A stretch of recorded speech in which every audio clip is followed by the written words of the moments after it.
51 शक्तिपीठ और द्वादश ज्योतिर्लिंग का समागम का यहाँ कार्यक्रम रुद्राक्ष कन्वेंशन सेंटर में हो रहा है और काफ़ी भारी मात्रा में महिलाएं भी इस कार्यक्रम में बढ़ चढ़ के हिस्सा ले रही हैं, जो काफ़ी सराहनीय है। कहाँ से आई हैं मैम? हम राधे राधे नमस्कार, हम नेपाल से आया। नेपाल में कहाँ से? नेपाल से हम दंतकाली मंदिर। अच्छा, दंतकाली काली मंदिर से आप आई हैं। दंतकाली तो ये जो आपका प्रोग्राम है, इसका क्या उद्देश्य है? यसका उद्देश्य 51 ज्योतिर्लिङ्गका हामी जति पनि भक्त है एक एउटा सामूहिक मिलन करती है, भगवान का भक्ति करती है, आत्मा संतुष्टि, परिवार फैमिली मिलती है। हाँ, आपका नेपाल तो हिंदू राष्ट्र घोषित हो गया है और ये भारत हिंदू राष्ट्र में क्या सोचती हैं, कब घोषित होगा? हिंदू राष्ट्र घुसती है तो अच्छा है ना, यहाँ से ठीक है। हमारा भारत में हिंदू राष्ट्र घोषित है, अच्छा लगेगा, ठीक है। 51 शक्तिपीठ और द्वादश ज्योतिर्लिंग के लिए जैसा कि आप यहाँ पे आए हुए हैं, समाज में जो है हिंदुओं को आपस में काफ़ी मतभेद है, इसे किस तरह देखते हैं? क्योंकि अलग अलग लोगों की अलग अलग सोच होती है, सबकी सोच एक जैसी होती नहीं है, तो उसमें अब क्या कहा जाए। कभी कोई अच्छा भी सोच सकता है और निगेटिव भी लोग सोचते हैं, तो अब इसके और क्या बोला जा सकता है। कुछ लोग और भी हैं। कहाँ से आई हैं मैम? कहाँ से आई हैं? मैं बनारस से ही हूँ। यहीं से लोकल जी। तो इस कार्यक्रम का क्या रूपरेखा है? जी, इसमें मेरा पहले तो मैं अपना परिचय देना चाहती हूँ। मेरा नाम रीना पात्रो है और ये 2 महीने से इसके विषय में चर्चा चल रही है, जिसमें मैं भी लीड कर रही हूँ और लगातार मीटिंग वगैरह सारा कुछ देखना। और जैसे कि हमको इसका दायित्व दिया गया है, मेरी महिलाएं जैसे इसमें शंखनाद भी की हैं, पुष्प वर्षा भी की हैं और कुछ लोग तिलक भी की हैं बाहर में। तो 51 लिंग उससे द्वादश ज्योतिर्लिंगों से जितने भी लोग आए हैं बाहर से, उनका सम्मान करना था। तो जैसे 30 नवंबर एवं 1 दिसंबर, तो आज 30 नवंबर का भव्य तरीके से माननीय ब्रिजेश पाठक जी आए हुए थे, उनका हमारी सारी महिलाओं ने बहुत अच्छे से स्वागत किया। और जितने बाहर से लोग आए हुए हैं महंत लोग, उन लोगों ने अपना अपना वाक्य रखा है, हिंदुत्व के लिए है, हमारे सनातनी के लिए है। हम लोग चाहते हैं कि सब हमारे मतलब हिंदू समाज में सारे लोग एक हो के सब तरह से हिंदुत्व के बारे में ही चर्चा हो रही है इसका, और सब एक हो। ब्रिजेश पाठक जी आए थे, डिप्टी सीएम आए थे, क्या संदेश दिया उन्होंने? भाषण दिया उनका हुआ कि नहीं? हाँ जी जी। क्या बोला उन्होंने अपने भाषण में? यही बोले जो चीज़ अभी मैंने बोला है हिंदुत्व के लिए और सनातनियों के लिए, वो इसी विषय में बोले हैं कि हम सब एक हैं। हमारे हिंदुत्व में सबको हमको एक होना चाहिए हिंदू के बारे में, कि सारे लोग जो जागृत हो, जो अभी छट के रहते हैं, तो वो चीज़ न करें और साथ रहें, एक साथ रहें। तो उनका यही वो था। मैं कैसे एक करेंगे हिंदुओं को?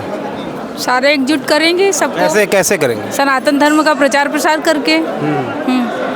और क्या? फिर ये जाति वर्ण व्यवस्था को तो खत्म करना पड़ेगा ना, जो जाति व्यवस्था है तो खत्म होगी, इसीलिए तो मोदी जी ने इसका उद्घाटन किया है। जाति प्रमाण पत्र अभी भी बन रहा है।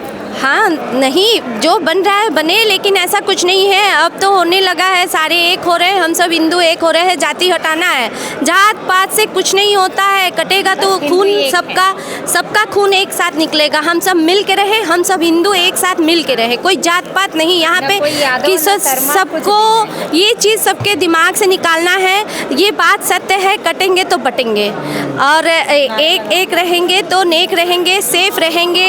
ये माननीय मुख्यमंत्री जी का जो बात है, ये बहुत अच्छा उपदेश निकला है इनका, कि हम सब हिंदुत्व एक रहे और जोड़ने का क्या जुड़ रहे हैं। यहाँ से इसी चीज़ का प्रयास किया जा रहा है रुद्राक्ष कन्वेंशन से। कन्वेंशन सेंटर में देखिए, पहले भीड़ दिखाइए थोड़ा, काफ़ी भारी मात्रा में लोग तो आए हुए हैं। लेकिन एक बात बताइए, धीरेन्द्र शास्त्री बाबा बागेश्वर धाम वाले, वो भी सनातन पैदल यात्रा कर रहे हैं, तो वो उसमें भी तो सनातन का काफ़ी बड़ा रोल है। कब जा रही है? जी हाँ, उनका भी तो बहुत बड़ा रोल है, उनको भी बुलाया जाएगा। लेकिन सब अपने हिसाब से हिंदुत्व के लिए खुद को जगा रहा है। कोई पदयात्रा कर रहा है, कोई सम्मेलन कर रहा है, कोई मंदिरों में लोगों को इकट्ठा कर रहा है। आप क्या करना चाहते हैं, आपका कॉन्सेप्ट क्लियर, और आप अपने उद्देश्य, हमारा शहर का देखिए तरीका सबका अलग अलग है, लेकिन उद्देश्य सबका एक है, हिंदुत्व को आपस में हिंदुत्व को बढ़ाना और हिंदुओं को एक। हिंदू का मतलब केवल ये नहीं है कि सिर्फ आपका हिंदू हिंदू का मतलब है जो हमारे मत को मानने वाले। हिंदू राष्ट्र का क्या मतलब?